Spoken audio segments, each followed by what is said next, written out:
Tri-state weather can change in an instant. It was up to my knees right here in the middle. From extreme flooding to wind and tornadoes. The next few months are the most dangerous weather months of the year. We was lucky, we was real lucky, because it could have been bad if it touched down as many of them as they say we saw. Homeowners already beaten and battered this season by tornadoes. That's why every day you count on the most powerful technology in the tri-state. Our forecasting, our experience, the 44 News team will keep you ahead of the storm. 44 News presents Ahead of the Storm, brought to you by Deaconess. I'm Chief Meteorologist Cameron Hotman here with the 44 News team. As a team, your safety is our #1 priority. That's why it's our commitment to you to stay ahead of the storm. It's already shaping up to be an active weather season. And hopefully the worst of it is over. But if the predictions are right, we could be in for a bit of a surprise.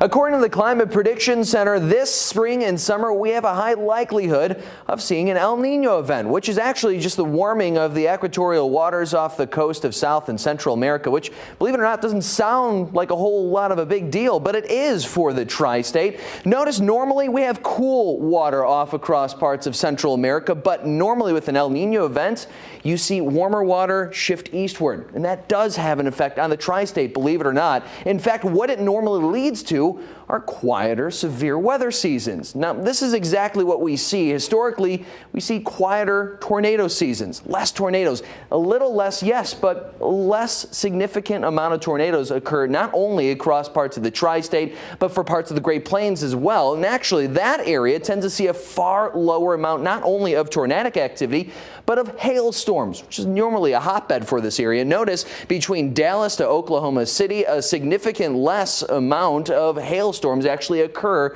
during spring and summer when we have El Nino events. And the same can be said for the tri-state here at home. In fact, on any given year, on average, the tri-state sees about 602 storm reports of severe weather throughout the region. However, when you look at different El Nino seasons, as we do see in 1991, 1997, and 2005, we see significantly lower amounts of those storm reports, just 120 in 1991, 1997 seeing about 207, and even with the significant tornadic activity that we saw in 2005, just 438 total storm reports, far lower than the average of 602. So what does that mean for the tri-state? Well, going into this El Nino season, between those 3 years, we see on average about 250 storm reports for the region. Notice that's about 60% lower than average for that time of year for the tri-state. So with that, what we can expect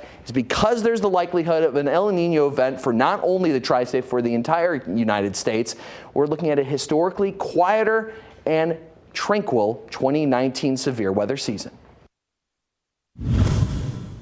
4K Doppler radar, the most powerful radar in the tri-state, offering high-definition reflectivity for when severe thunderstorms are striking the tri-state.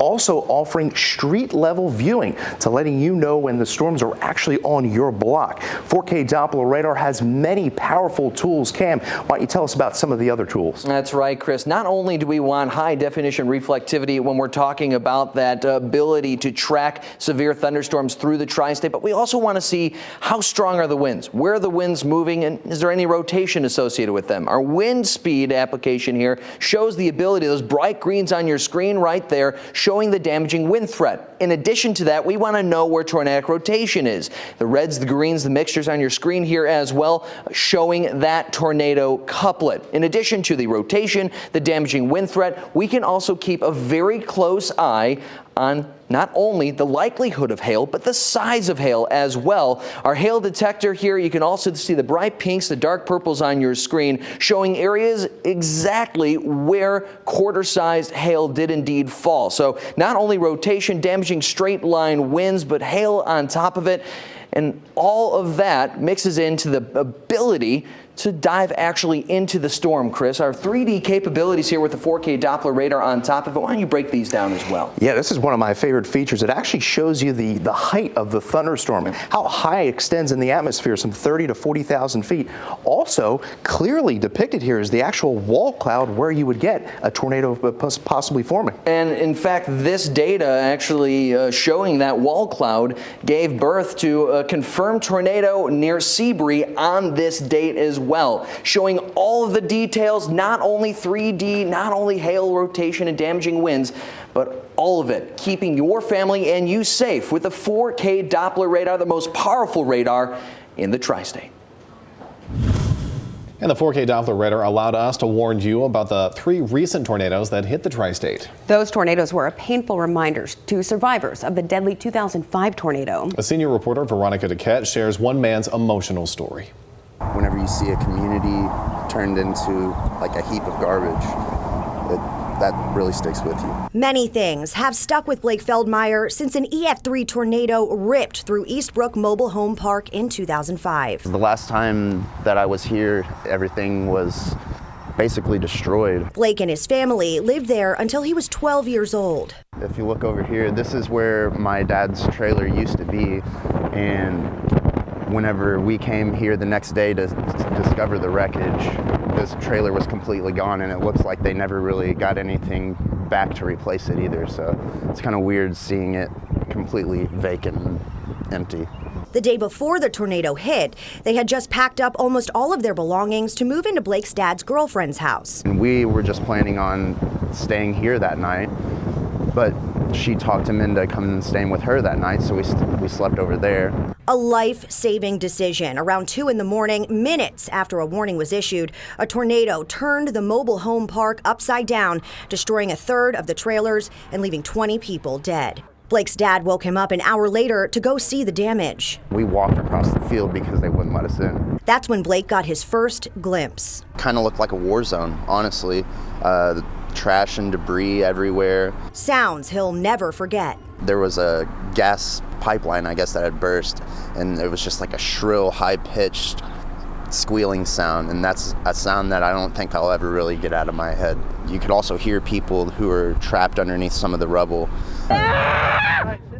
And tragic memories of emergency crews following those cries for help. I went around and tried to help people out from the debris underneath their homes. We found kids in our trailer buried under our stuff.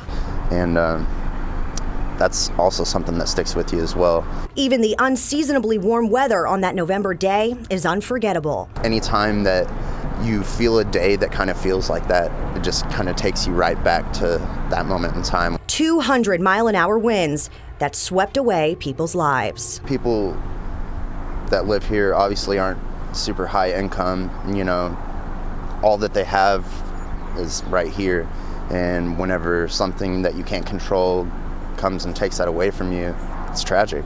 Veronica Duquette, 44 News. And here in the tri-state, weather changes rapidly, and when the winds and rain get crazy, you need to be able to keep you and your family safe. 44 News reporter Noah Alatza has some important information on ways you can stay ahead of the storm. With severe weather season upon us, it's a good idea to make sure your family knows where to go when severe storms roll in. Make sure you have a severe weather plan in place and know where to go when you hear a siren or warning in your area. Disaster Relief Coordinator Jason Bradshaw with the Red Cross of Southwest Indiana says to always remember to have adequate supplies and fully charged batteries.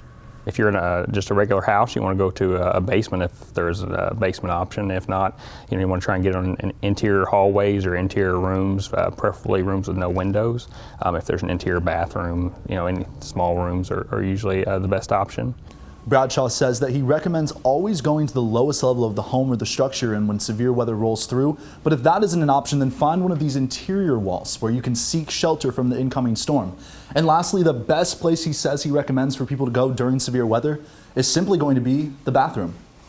There's really not a safe place in a mobile home, so you really want to try and get out of a mobile home, get to a safe, solid structure if you can. If you can't, then you should divert back to the car theory, leaving a mobile home, get in your car. If you can drive that car to a safer place, if not, then just being in your car with your seatbelt on kind of gives you that extra level of protection. The American Red Cross also harbors a safe place for people to stay during the severe storm. Bradshaw says to stay informed to local media in case of severe weather and have a weather radio on standby. Always remember to have a stockpile of food, water, and other necessities in your home to last up to 48 hours after a storm has moved through. Noah Alatza, 44 News. We're working to keep you ahead of the storm. Still ahead, what you can do to protect your property against the wrath of Mother Nature. That story and more when coverage continues.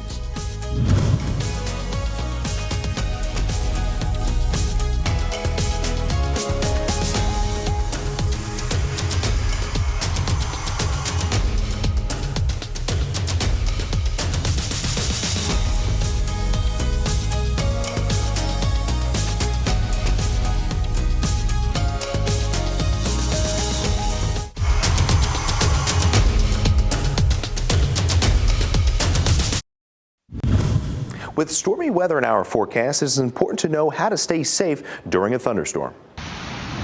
Thunder roars, go indoors. Anytime you hear thunder, basically, you want to go inside. So there's really no safe place to be outside during a thunderstorm. Each year, there are dozens of deaths nationwide caused by lightning. All of them took place while performing common outdoor activities. These activities include yard work, playing under a tree, farming, and spending time at the beach. While these activities are normal, they become dangerous when thunder roars. And when it does, you do whatever you can to get indoors or get inside a car. It is important to take shelter immediately because even if it seems like it's far away, lightning can strike well outside of a thunderstorm. The typical summertime weather pattern includes pop-up showers, which is why it is important to always remain weather aware and make backup plans in case a thunderstorm pops up. Check the weather before you go out and then keep an eye on it while you're out there as well. If you are outside when a storm pops up, it is important to know where to take shelter and where to avoid. Get inside a building, and if that's not possible, inside a vehicle. However, there is one place you don't want to be. Sheltering under trees is not safe. Of all the advice on how to stay safe during a thunderstorm, the most important thing is to go inside as soon as you hear or see the first signs of a storm. Take the lightning threat seriously because it only takes one strike. After taking shelter from a thunderstorm, you should wait about 30 minutes after the last rumble of thunder before resuming normal activities. Cam.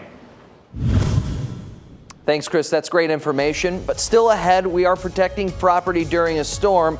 The unique device is being sold that could save you thousands of dollars in losses.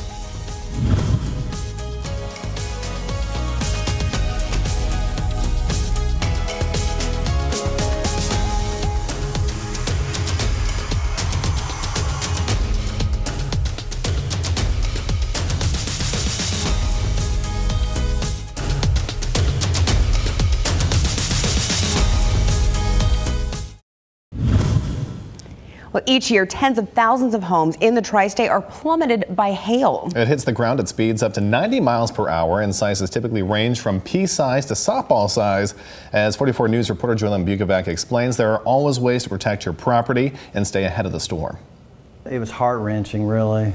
It's hard to know exactly when and where disastrous weather is going to strike, but it can wreak havoc on your car. It can total your car. And your home. A little old lady was standing around what was left of the remains of her house with a suitcase. Hail can be a serious hazard and can completely total a car. I've seen them destroy cars, knock the glass out, cave the panels in, hail like softballs, just destroy a car. If you're in a pinch, you can use floor mats to protect portions of your car. But the best thing you can do is take cover.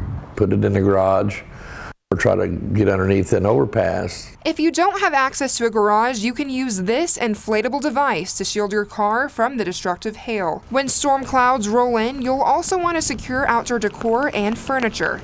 Gusts of wind can actually slam these items into your house. Officials also urge you to inspect your home after every storm. The later you go, the harder it is for your insurance company to get involved. Be sure to replace worn-out shingles or weakened areas of your house as soon as possible to prevent leaks from forming. That way you're not doing interior damage. And to prevent water damage, clean out debris from gutters so you don't get a leaky roof. Starts leaking, you're going to need a new roof or a repair. Dealing with the aftermath of a storm can be tricky, and you may even be vulnerable to a scam. You'll have storm chasers, and all they do is chase storms. They come in, knock on your door, hey, it looks like you got hail damage. We'll work with you, yada, yada, yada. And then, say a year from now, it's shoddy work, and then there's nothing you can do because you can't find the guy. At the end of the day, hail's hail. When it happens, it happens. Then you just have to deal with it, the aftermath of it, which is the insurance companies. When it comes to homeowners insurance, officials recommend straying away from percentage deductibles. Stick to a flat deductible instead. Percentage deductibles will save you money month to month, but when disaster strikes, you could be out thousands of dollars. Or if you have a 5% deductible, say for wind, hail, then all of a sudden on a $200,000 home, that's a $10,000 deductible. Still to come, protecting your family from the wrath of Mother Nature. A closer look at the best place to go during a storm and the one thing you should watch out for.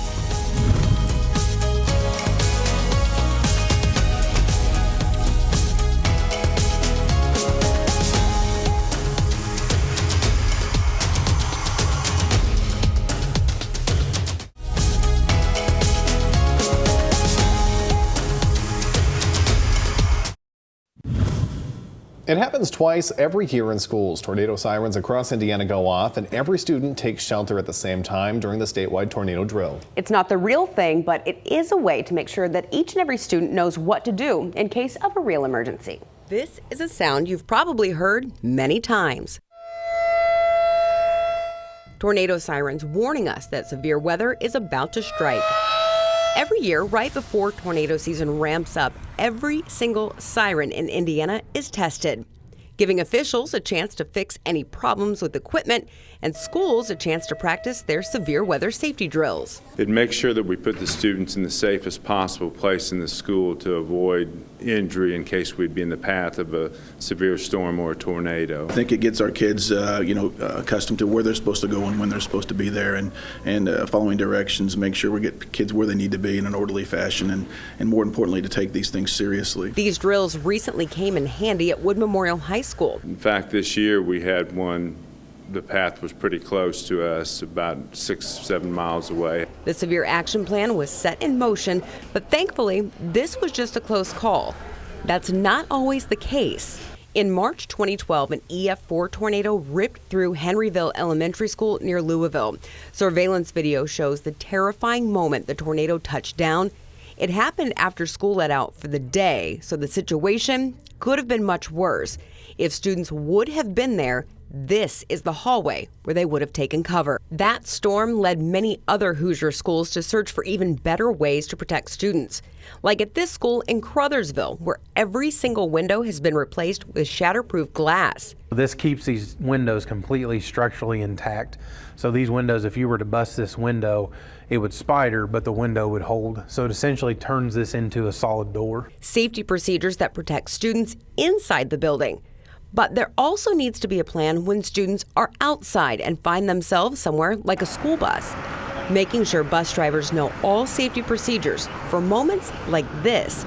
45 students from Shoals High School were on their way home after a field trip earlier this month when the sirens sounded. The driver makes a quick call and pulls into the parking lot at Du Bois County Tire and gets all the students inside to safety. They moved us away from the windows and made sure that we were all safe. Severe weather is a fact of life in the tri-state, so it's always best to be ready. We've seen our share of fair weather come through here. And schools will continue to plan, prepare, and practice. As a staff and our administration, we've always done a pretty good job of having our kids prepared and ready when those events have occurred.